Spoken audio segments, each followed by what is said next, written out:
Hello again. My name's Gabe Zollner.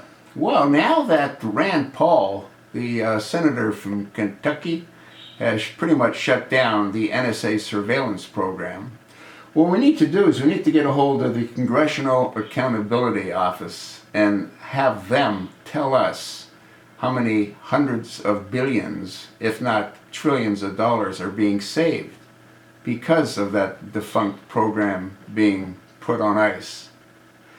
And the reason that's so important is because those dollars can be allocated elsewhere. And I'll tell you where in a moment.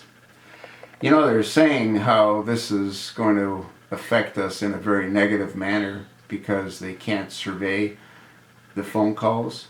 Well, I got a couple of questions. If that's such an important issue, how is it that the NSA or the federal government or Obama's criminal dysfunctional administration can't point to one incident where that information that they've been able to obtain stopped any kind of activity against the United States? They can't point to one example. What we can point to, though, is how Barack Hussein Obama used information on targeted individuals to get them to capitulate to his way of thinking. Now, if you take a look, and if the Congressional Accountability Office comes back with a number of the dollars that are saved, might it not make sense to allocate those dollars to our border security? Might it not make sense to begin a massive building project to secure our borders?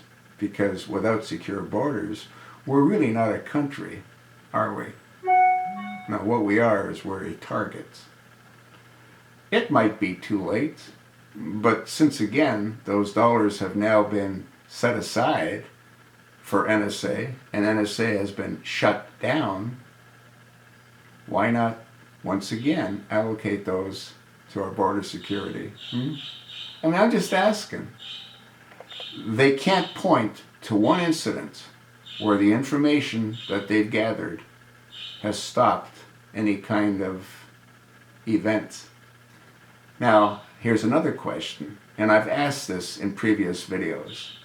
If NSA is so effective in recording everyone's email, everyone's phone conversation, everyone's text message, how is it that that information has been captured from Hillary Rodham Clinton's private server? How is it that Congressman Trey Gowdy can't get the information that he needs to further his investigation on Benghazi? All he really has to do is to take a look at the video that I posted, MOV01868. The pieces of the puzzle all fit. Benghazi's the key. But hey, has he done that? He didn't do it when I called his office and asked his office to have a look at it. And if they agreed, show it to him. None of the congressmen that I approached with that did anything with information I provided way back then.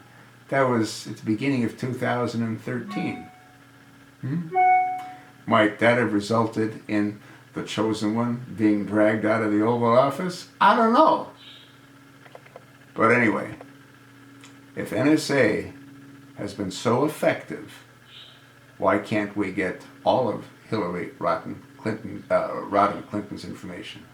How about Lois Lerner's information? We still don't know what happened to all of that information, do we? It was found, it hasn't been found, it was found, it's retrievable, it's not retrievable, huh? How come NSA doesn't have all of that information ready, available for the FBI so they can further open up a new investigation? Because the one that they did was totally bogus. They came back and said, no fault of the IRS. Really? You sort of wonder how they could have concluded that when they didn't talk to one of the 187 injured parties.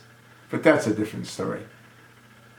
Do you not think it makes sense to allocate those funds from NSA to our border protection? Obviously, NSA hasn't accomplished squat. Not to benefit the American people, but it certainly did a lot to help Barack Hussein Obama get the dirt that he needed on people like Justice John Roberts. So Justice John Roberts would fall in line about Obamacare. Something to think about, is it not? I think so. What do you think?